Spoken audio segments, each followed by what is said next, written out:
Last வீடியோவில் நம்ம என்ன பார்த்தோம் அப்படின்னா நியூஸ் பேப்பரோட ஹெட்லைன்ஸ் ஏன் சிம்பிள் ப்ரெசன்ட் டென்ஸில் இருக்குது அப்படின்னு சொல்லி பார்த்தோம். அதுக்கான ரீசன் அண்ட் எக்ஸாம்பிள் சென்டென்சஸ் நான் உங்களுக்கு கொடுத்துருந்தேன். இந்த வீடியோவில் நம்ம என்ன பார்க்க போகிறோம் அப்படின்னா நியூஸ் பேப்பர் ஹெட்லைன்ஸ்ல இருந்து vocabulary எப்படி இம்ப்ரூவ் பண்ணிக்கிறது அப்படின்றத பார்க்க போகிறோம். And if you are ready, let's get started.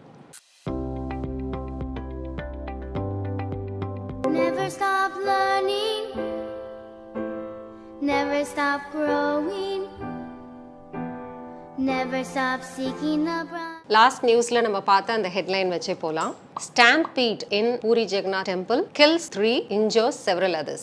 இதுல இந்த ஃபர்ஸ்ட் வேர்ட் stampede அப்படின்னு இருக்கு இல்லையா? ஸோ இதோடைய மீனிங் என்ன? கூட்ட நெரிசல் அப்படின்னு சொல்லுவோம். ஸோ ஒரு பேனிக்னாலேயோ அல்லது ஒரு ஃபியர்னாலேயோ அல்லது ஒரு எக்ஸைட்மெண்ட்னாலேயோ வரக்கூடிய அந்த கூட்ட நெரிசல் அப்படின்னு சொல்லுவோம் இல்லையா? இதை தான் வந்து இங்கிலீஷ்ல stampede அப்படின்னு சொல்லுவோம். STAMPEDE இதுதான் இதோட ஸ்பெல்லிங். இதை வந்து நம்ம ஈஸியா இந்த வேர்டை எப்படி நம்ம ஞாபகம் வச்சுக்கலாம் அப்படின்னா இதுக்கு ஒரு மெமரி டிப் இருக்கு. ஒரு வார்த்தையுமே நீங்க வந்து ஒரு வேர்டை நம்ம நியூவா நம்ம ஒரு vocabulary நம்ம லேர்ன் பண்றோம் அப்படின்னா இதை மறக்காம இருக்கிறதுக்கு இந்த மாதிரி நீங்க ரிலேட் பண்ணி நீங்க லேர்ன் பண்ணீங்க அப்படின்னா டெஃபினட்டா உங்களுக்கு அது மறக்காது. இப்போ ஸ்டாம்பேட் அப்படின்னா ஸ்டாம்ப் அப்படின்னா என்ன சொல்லுவோம்? ஒரு ஃப்ரஸ்ட்ரேஷன்ல அல்லது ஏதோ ஒன்று நம்ம காலை ஓங்கி அடிக்கிறது இருக்கு இல்லையா? ஸோ அதை வந்து ஸ்டாம்ப் அப்படின்னு சொல்லுவோம். Stamp plus speed, stampede. இந்த மாதிரி கூட்ட நெரிசல்ல ரஷ்ல ஓடுறது, ஒருத்தர் மேல ஒருத்தர் விழுகிறது, அதனால காயம் அடைகிறது.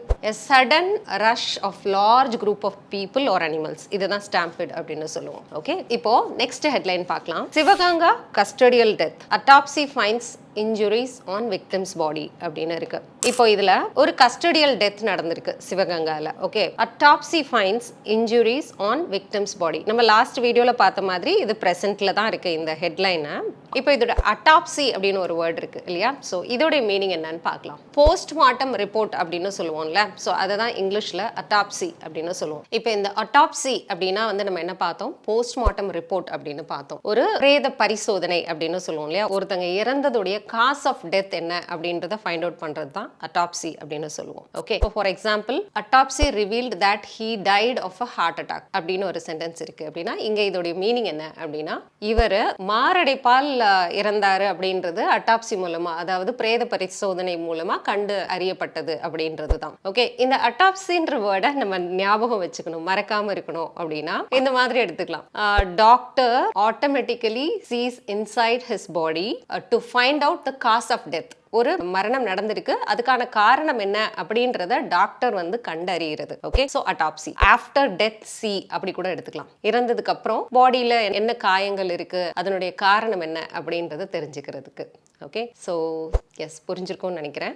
இதே மாதிரி நீங்க வந்து ஒரு vocabularyயும் நீங்க மெமரியில வச்சுக்கிறதுக்கு கொஞ்சம் ரிலேட்டடான ஒரு வார்த்தைகளோட நம்ம லேர்ன் பண்ணும்போது டெஃபினட்டா நமக்கு மறக்காது. அண்ட் இந்த வீடியோ உங்களுக்கு எந்த அளவுக்கு ஹெல்ப்ஃபுல்லா இருந்தது அப்படின்றத காமெண்ட்ல சொல்லுங்க. இதே மாதிரி உங்களுக்கு ஈஸியா இன்ட்ரெஸ்டிங்கா இங்கிலீஷ் கத்துக்கணும் அப்படின்னா எங்களுடைய லைவ் ஆன்லைன் கிளாஸஸ் அவைலபிளா இருக்கு. Both individual and group online classes அவைலபிளா இருக்கு.